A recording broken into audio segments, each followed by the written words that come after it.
Morning વિદ્યાર્થી મિત્રો, છેલ્લે લાસ્ટ લેક્ચરમાં સ્વાધ્યાયમાં 5.11 સુધી જોયું.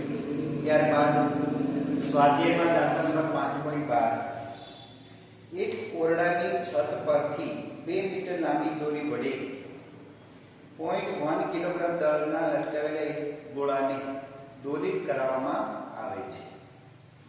તેના મધ્યમાં સ્થાને ગોળાની ઝડપ 1 મીટર પર સેકન્ડ છે.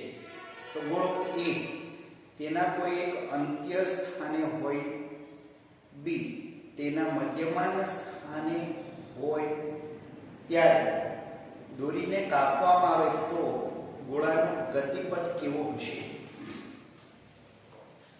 અહીંયા આપણે એમ કહીએ કે એક દ્રઢ આધાર સાથે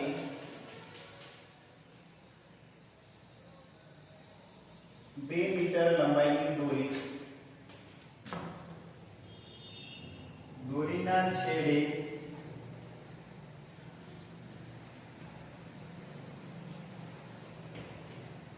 બે કિલોગ્રામ દળનો પદાર્થ, આ મધ્યમાન સ્થાને એનો વેગ 1.1 મીટર પર સેકન્ડ, બાકી આવી રીતે ગતિ કરે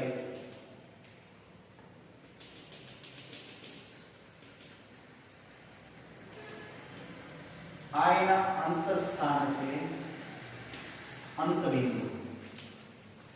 ત્યાં એનો વેગ 0 હોય. અહીંયા પણ એક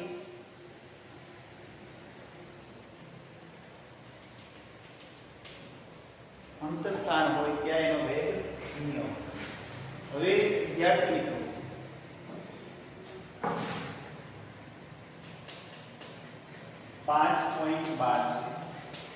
જ્યારે ગોળો તેના અંત બિંદુએ હોય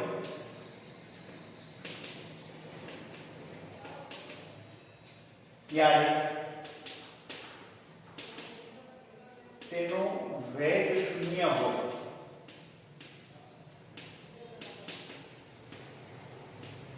ત્યારે માત્ર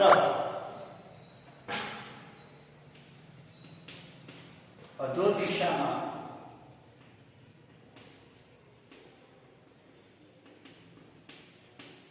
ગુરુત્વ પ્રવેગ જીને અનુરૂપ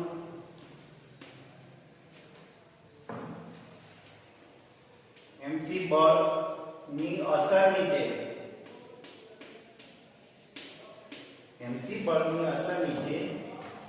વિદ્યાર્થી મિત્રો, અહીંયા જો અહીંયા દોરી તૂટી જાય, અહીંયા દોરીને તોડી નાખવામાં આવે તો ગોળો રેખીય રીતે અધો દિશામાં ગતિ કરે.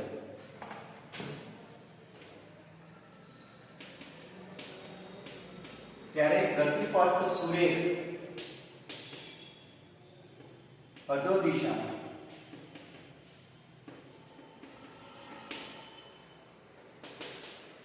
જ્યારે મધ્યમાન સ્થાન, આયામનું મધ્યમાન સ્થાન, અહીંયા દોરી તૂટી જાય તે સ્પર્શકની દિશામાં સમક્ષિતિજ અચળ વેગ સાથે અને અધો દિશામાં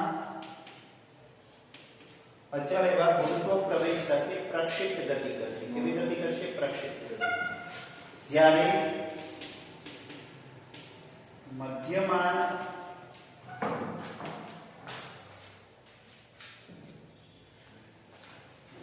સ્થાને દોરી તૂટી જાય તો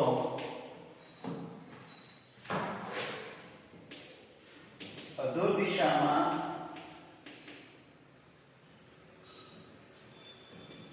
અચળ પ્રવેગ જી અને સમક્ષિતિજ દિશામાં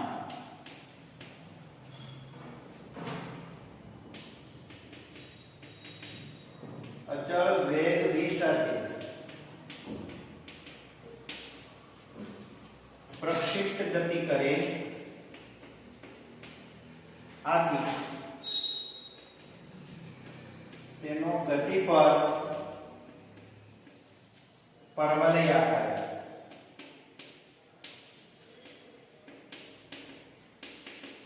કે પ્રક્ષિપ્ત ગતિ કરે ને ત્યારે એનો ગતિપથ પરવલય આકારે હોય. તો અહીંયા વક્રપથ અને પરવલય આકારે મળશે. બાકીના બે કિસ્સામાં અંત્ય બિંદુ એ અધો દિશામાં સ્વરૂપમાં આગળ ગતિ કરશે કેમ કે ત્યાં એનો વેગ શૂન્ય છે. ત્યારબાદ 5.13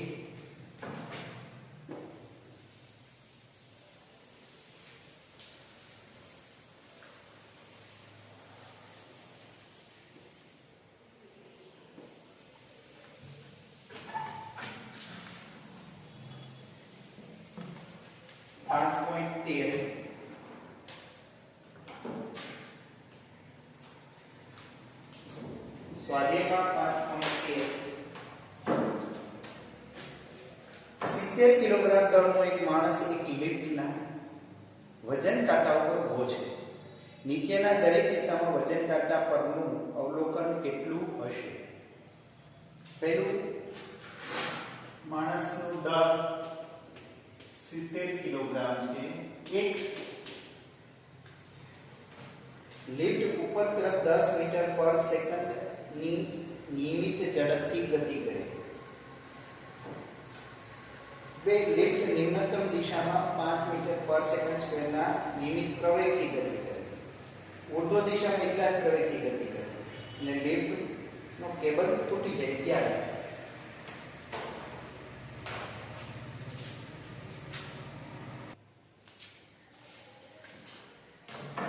પેલું લિફ્ટ ઉપર તરફ 10 મીટર પર સેકન્ડ ની અચળ ઝડપથી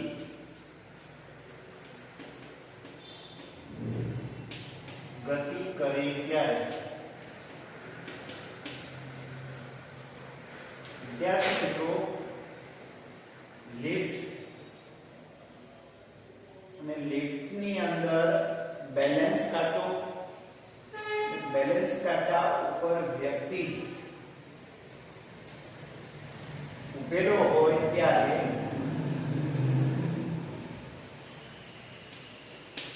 ઉપર તરફ અથવા નીચે તરફ અચળ વેગથી ગતિ કરે ત્યારે કોઈ પણ પ્રકારે આભાસી બળ લાગશે નહીં. આપેલ લિફ્ટ એટલે કે એક નિર્દેશ ફ્રેમ એ ન્યૂટનની ગતિના પ્રથમ નિયમને અનુરૂપ જો ગતિ કરતો હોય તો એમાં રહેલી વ્યક્તિ કે એમાં રહેલા કોઈ પણ પદાર્થ ઉપર આભાસી બળ લાગે નહીં. જ્યારે લિફ્ટ, બસ અથવા કોઈ પણ યંત્ર ન્યૂટનની ગતિના બીજા નિયમ અનુસાર એટલે કે એમાંના ઉપર લાગતું પરિણામી બળ અથવા તો પદાર્થ પર પ્રવેગ ઉત્પન્ન થાય તો એનો જે વિરોધ કરતો વિરોધ પ્રવેગ એટલે કે આભાસી પ્રવેગ મળે અને એ વાસ્તવિક પ્રવેગની વિરુદ્ધ દિશામાં.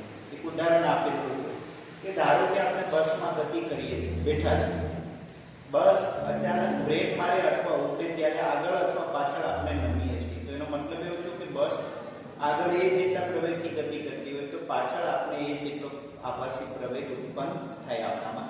તો એ બસ જ્યારે પ્રવેગી અને પ્રતિપ્રવેગી ગતિ કરે ત્યારે એ બસને આપણે અઝડપીય નિર્દેશ ફ્રેમ તરીકે લઈ શકીએ. અને જો બસ પછી અચળ વેગથી ગતિ કરતી હોય ત્યારે આપણા ઉપર કોઈ પણ પ્રકારે વધારાનું બળ લાગતું નથી. ત્યારે એનો મતલબ એવો થયો કે એ ન્યૂટનની ગતિના પ્રથમ નિયમને અનુરૂપ છે. તો આવી રીતે અચળ વેગથી ગતિ કરે તો કોઈ આભાસી બળ લાગશે નહીં. ત્યારે એનું વજન જે છે એ વજન mg જેટલું જ રહેશે. ત્યારે એનું વજન mg એટલે 70 ગુણ્યા 10 એટલે 700 ન્યૂટન વજન થશે. હવે બીજો કિસ્સો આપણે ધ્યાનમાં લઈએ વિદ્યાર્થી મિત્રો. તો બીજા કિસ્સામાં શું કેસ આપણને લિફ્ટ નિમ્નતમ દિશામાં 5 મીટર પર સેકન્ડ સ્ક્વેરના નિયમિત પ્રવેગથી ગતિ કરે છે. લિફ્ટ અધો દિશામાં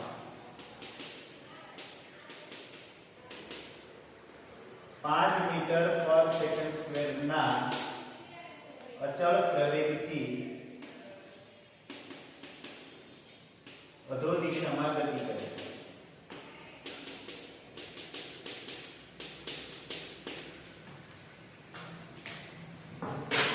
જ્યારે લિફ્ટ અધો દિશામાં ગતિ કરે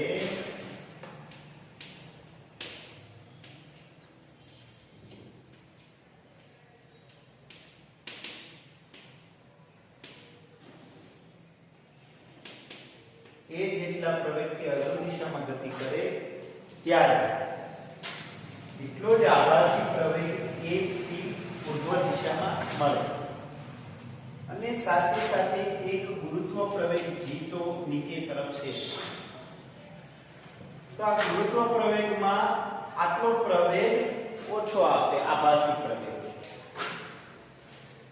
આ એ જેટલા પ્રવેગથી લિફ્ટ નીચે જાય છે ત્યારે લિફ્ટ દ્વારા વ્યક્તિ ઉપર આટલો પ્રવેગ ઉર્ધ્વ દિશામાં લાગે. તો હવે અસરકારક ગુરુત્વ પ્રવેગ g effect g minus ap જેટલો થશે. ત્યારે વજન બળ g માઈનસ a ત્યારે 70 10 માઈનસ 5 એટલે આટલા ન્યૂટન વજન મળે. જ્યારે લિફ્ટ નીચે 5 મીટર પર સેકન્ડ સ્ક્વેરના પ્રવેગથી આવે તો આટલા ન્યૂટન વજન મળે. એટલે કે 700 માંથી અડધો થઈ જાય વજન, કેમ કે આભાસી પ્રવેગ અસર કરે. હવે ત્યારબાદ વિદ્યાર્થી મિત્રો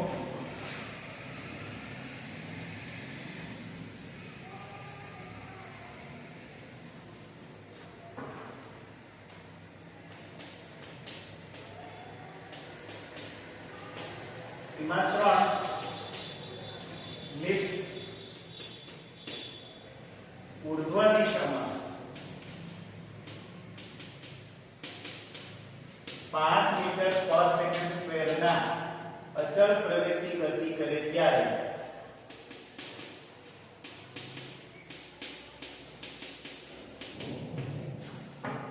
આટલો જ પ્રવેગ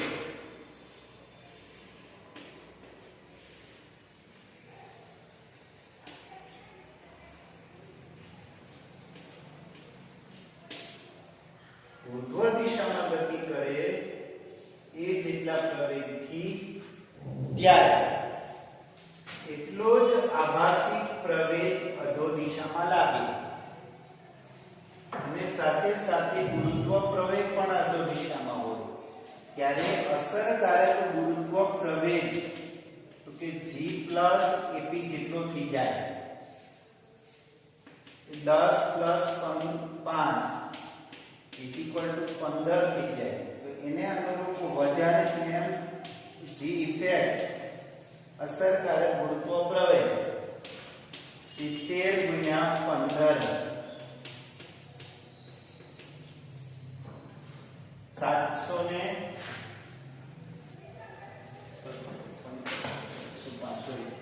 1050 ન્યૂટન જેટલું થઈ જાય. ટૂંકમાં 700 માં 350 ઉમેરાય. આટલું વજન વધારે વજન ઉમેરાય. હવે આપણે એમ કહીએ કે જ્યારે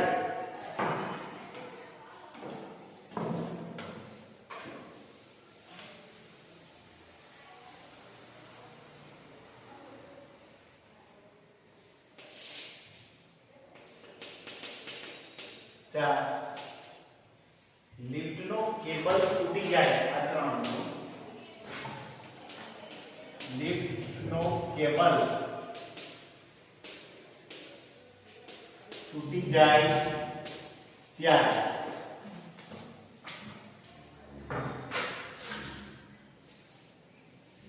જ્યારે લિફ્ટ નો કેબલ તૂટી જાય ત્યારે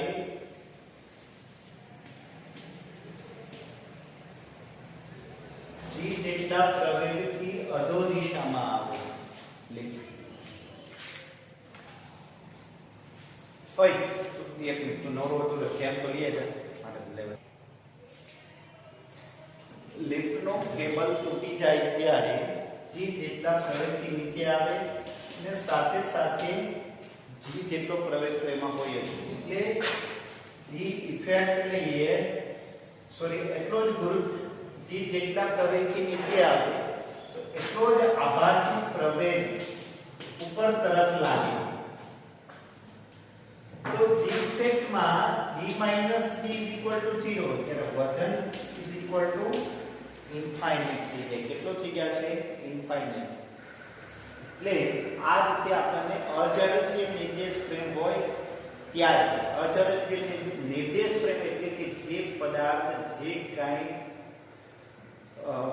ફ્રેમમાં એટલે કે દાખલા તરીકે વાહનમાં ગતિ કરતા હોય ત્યારે જો વાહન પ્રવેગી ગતિ હોય અથવા પદાર્થ પ્રવેગી ગતિ કરતો હોય ત્યારે એને અચળાંકીય નિર્દેશ ફ્રેમ કહેવામાં આવે છે જ્યારે અચળ વેગથી ગતિ કરતો હોય ત્યારે એને ઝડપીય નિર્દેશ ફ્રેમ કહેવામાં આવે છે તો આ અચળાંકીય નિર્દેશ ફ્રેમમાં આભાસી પ્રવેગ લાગે ઝડપીય નિર્દેશ ફ્રેમમાં આભાસી પ્રવેગ મળે નહીં ક્લિયર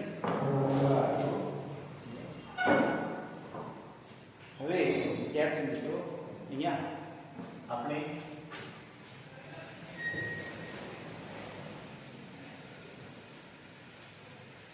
ત્યારબાદ 5.14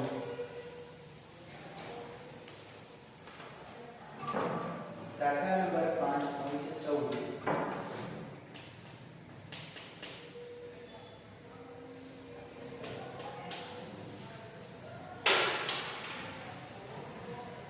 દાખલા નંબર વિદ્યાર્થી મિત્રો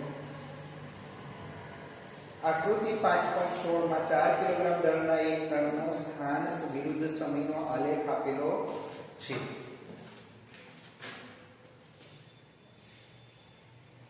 સ્થાન વિરુદ્ધ સમયનો આલેખ આકૃતિમાં આપેલો છે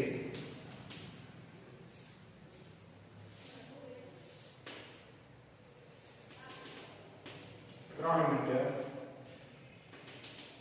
4 સેકન્ડ 0 તો એમાં એક આપણને કીધું છે કે t greater than less than 0 per second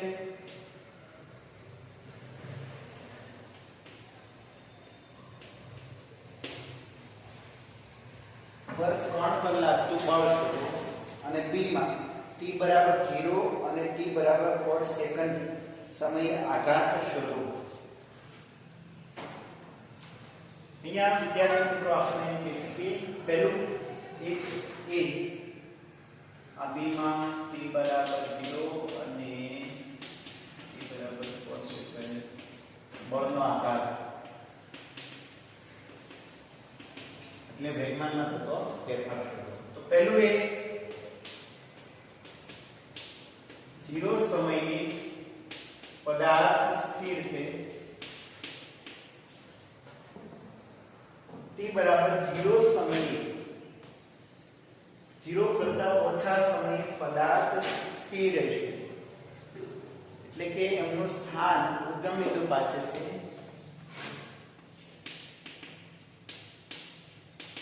કારણ કે સ્થાન x 0 0 આથી v વેગ 0 મળે તો બળ 0 f બરાબર બળ કેવું મળશે 0 1 ત્યારબાદ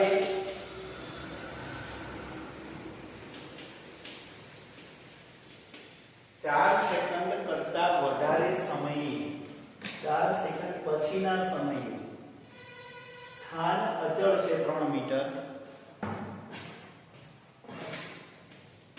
સમયે પદાર્થનું સ્થાન x બરાબર 3 મીટર અચળ છે આથી તે સ્થિર છે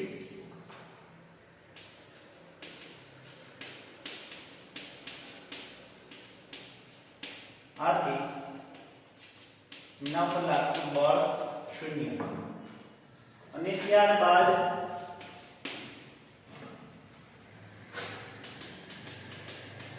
0 થી 4 સેકન્ડ એટલે કે 0 થી 4 સેકન્ડ વચ્ચેના સમયગાળા માટે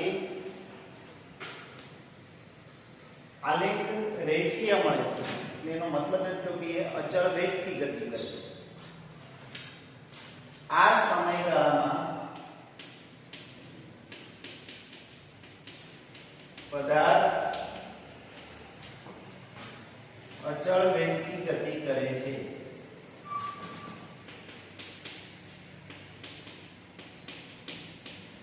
કારણ કે આલેખ સુરેખ છે.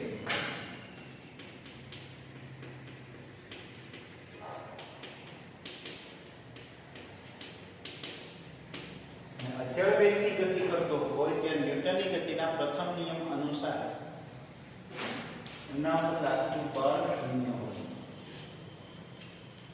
પ્રથમ નિયમ અનુસાર એના પર લાગતું બળ કેવું હોય? 0 હોય.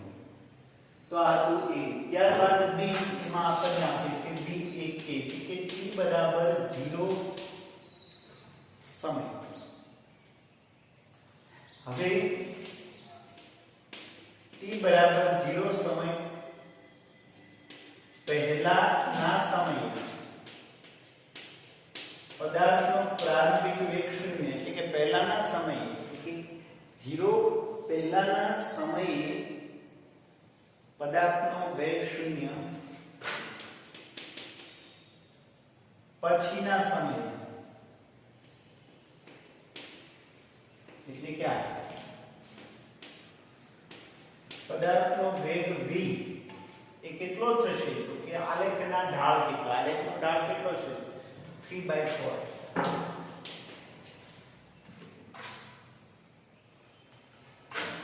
તો બળનો આધાર એટલે વેગમાનમાં થતો ફેરફાર m અંતિમ વેગ માઈનસ પ્રારંભિક વેગ. દળ 4 કિલોગ્રામ છે. અંતિમ વેગ 3/4 પ્રારંભિક વેગ 0 એટલે 3 ન્યૂટન સેકન્ડ જેટલો બળનો આઘાત લાગશે. સૂક્ષ્મ સમય જે 0 છે એનાથી સૂક્ષ્મ સમય આગળ અને એનાથી સૂક્ષ્મ સમય પાછળ માટે આપણે વેગ વિચારવાના રહે જે તે સમયે કીધું હોય એ સમય. સેમ એવી જ રીતે હવે આપણે 4 સેકન્ડે કીધું છે.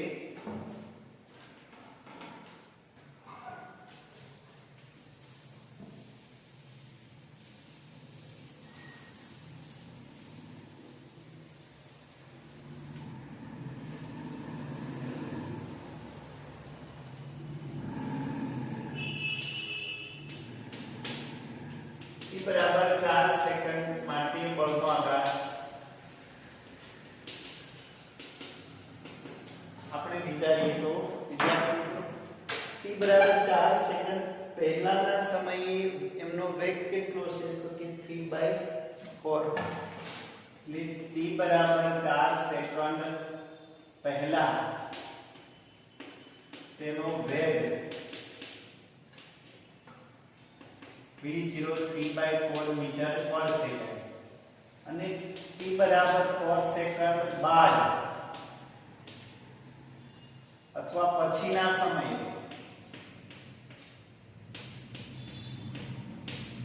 એટલે કે t બરાબર 4 સેકન્ડ પછીના સમયે પદાર્થ સ્થિર છે. એનો અંતિમ વેગ 0 છે. તો બળનો આઘાત delta p is equal to m v minus v0 પ્રમાણે લઈએ તો 4 અંતિમ વેગ 3/4 minus 3 ન્યૂટન into સેકન્ડ મળશે. આ બળનો આઘાત એટલો મળશે પહેલા અને પછીના સમય માટે. તો અહીંયા હતું દાખલા નંબર 5.14. દાખલા નંબર 5.14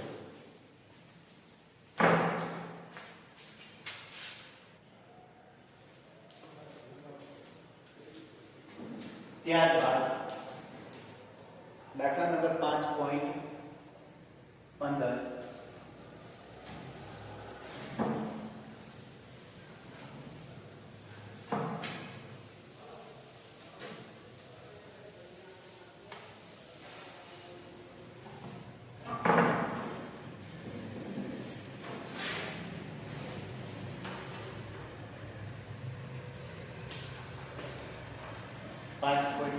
દાખલા નંબર 10 કિલોગ્રામ અને 20 કિલોગ્રામ દળ ધરાવતા બે પદાર્થો A અને B ને લીસી સમક્ષિતિજ સપાટી પર રાખી એક હલકી દોરીના છેડાઓ સાથે બાંધી 600 ન્યૂટનનું બળ લાગુ પાડવામાં આવે છે.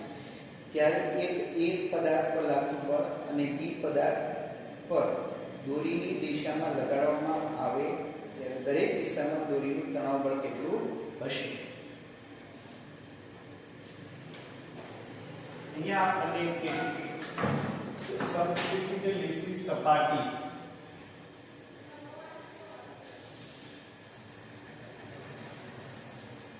પર પદાર્થ ને મૂકવામાં આવે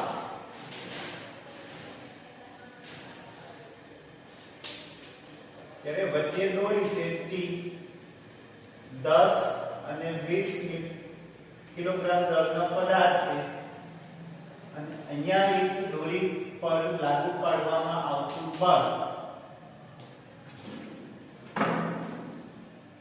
600 ન્યૂટનનું છે. લીસી સપાટી છે એટલે વિદ્યાર્થી મિત્રો જે કઈ બળ લાગુ પાડવામાં આવે છે એનાથી વિરુદ્ધ કોઈ બળ લાગશે નહીં. તેથી એક જ્યારે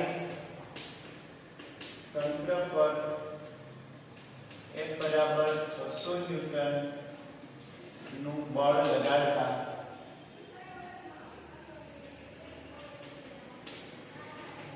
તે માં ઉદ્ભવતો પ્રવેગ વિદ્યાર્થી મિત્રો એમાં ઉદ્ભવતો પ્રવેગ F બરાબર m એ પ્રમાણે લઈએ તો 10 + 20 * g બરાબર એ ઉમેરવાનું છે કા બરાબર 600. આટલા પ્રવેગથી સમગ્ર તંત્ર ગતિ કરશે.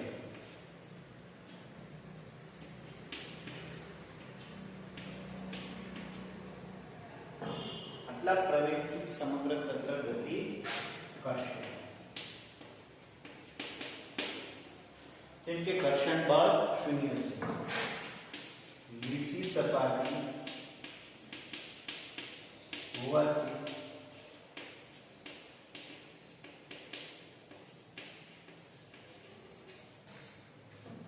હવે આપણને એમ કહેશે કે બીજી દોરીમાં ઉત્પન્ન થતું તણાવ બળ કેટલું? તો વિદ્યાર્થી મિત્રો આમાં કેટલું તણાવ બળ હશે? તો કે આ પદાર્થમાં જેટલો પ્રવેગ ઉત્પન્ન થયો હશે એને ગુણ્યા દળ.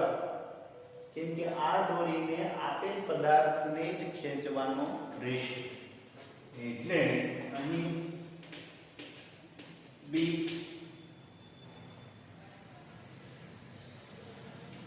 વચ્ચેની દોરીને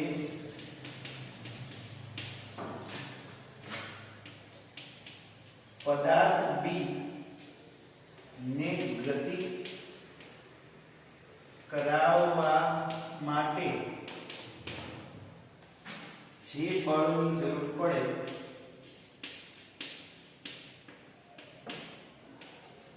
તે તણાવ બળ T જેટલી હોય. એટલે કે તણાવ બળ T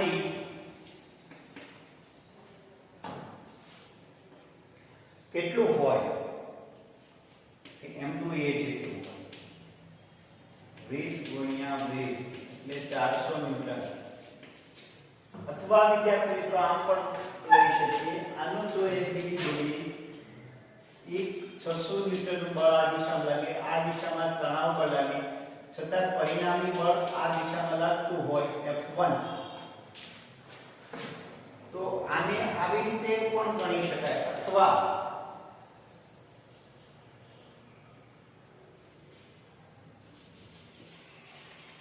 પરિણામી બળ F1 બરાબર 600 માઈનસ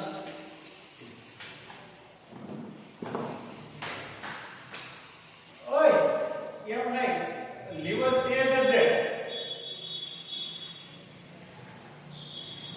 ખાલી સેજ લીવર દે,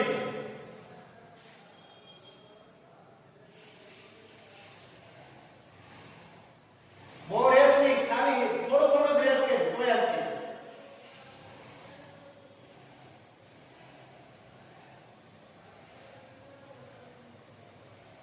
ઉપડે ને ત્યારે રેસ કરજે, ચાલો થા ત્યારે ક્લાસ નું ચાલે.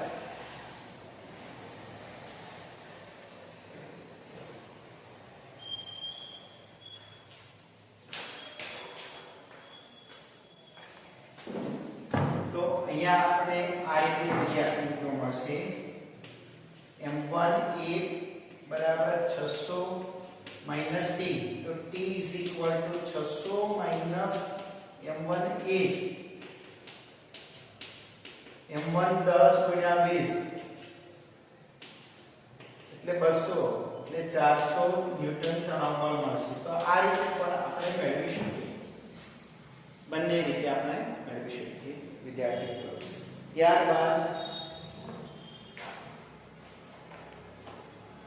અહીંયા દાખલા નંબર 5.16 તરફ જઈએ. 5.16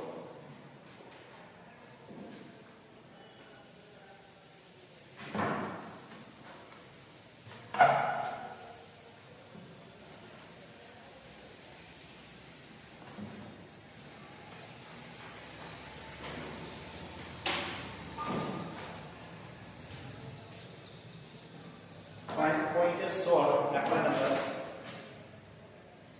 8 કિલોગ્રામ અને 12 કિલોગ્રામ દળના બે પદાર્થોને ઘર્ષણ રહિત ગરગડી પરથી પસાર થતી ખેંચાય નહીં તેવી દોરીના એક છેડે બાંધે છે.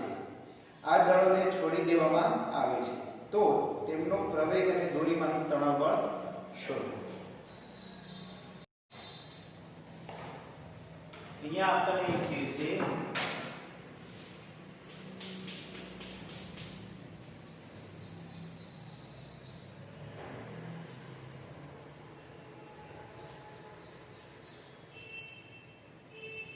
હવે એક પદાર્થ અને બીજો પદાર્થ, ધારો કે m1 પદાર્થ લઈએ, m2 પદાર્થ લઈએ, સમગ્ર પદાર્થ ગતિ કરે છે, દોરીમાં ઉત્પન્ન થતું તણાવ બળ T લઈએ, તો અહીંયા સમગ્ર તંત્ર એ જેટલા પ્રવેગથી ગતિ કરે ત્યારે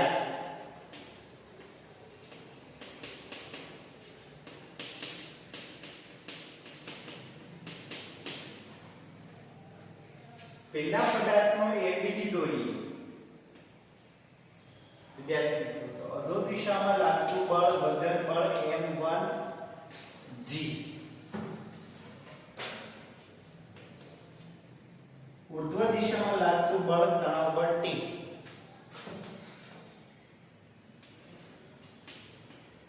અને પરિણામી બળ અધો દિશામાં પણ લાગે m1 a, કેમ કે અધો દિશામાં ગતિ કરે છે એટલે.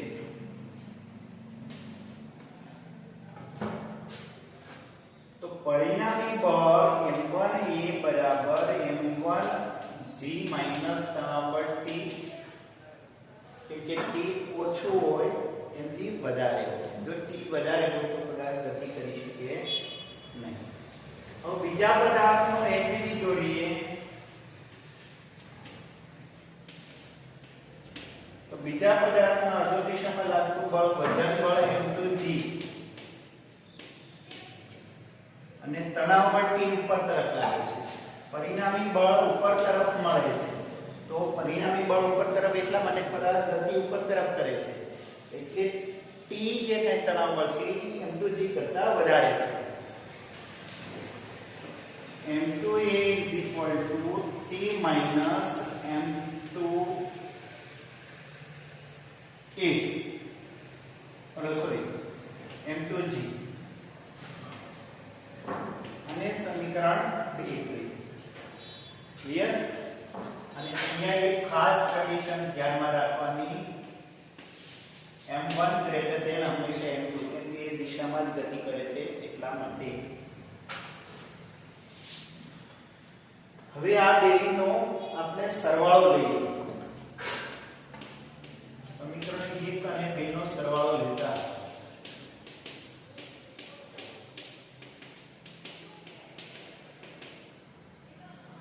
તો શું મળશે? m1 m2 a બરાબર t કેન્સલ થઈ જશે.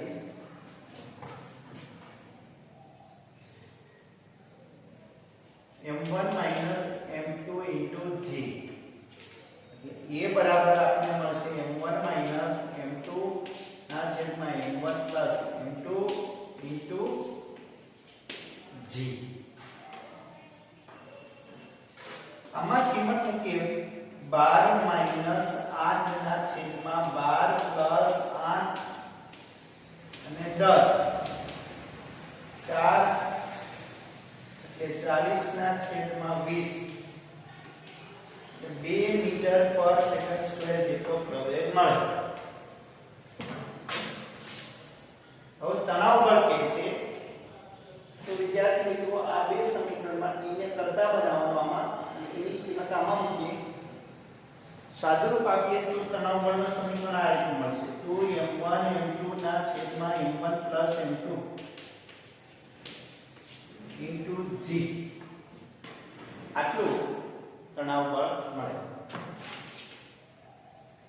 2 ગુણ્યા 8 ગુણ્યા 12 ના છેદમાં 20 ગુણ્યા 10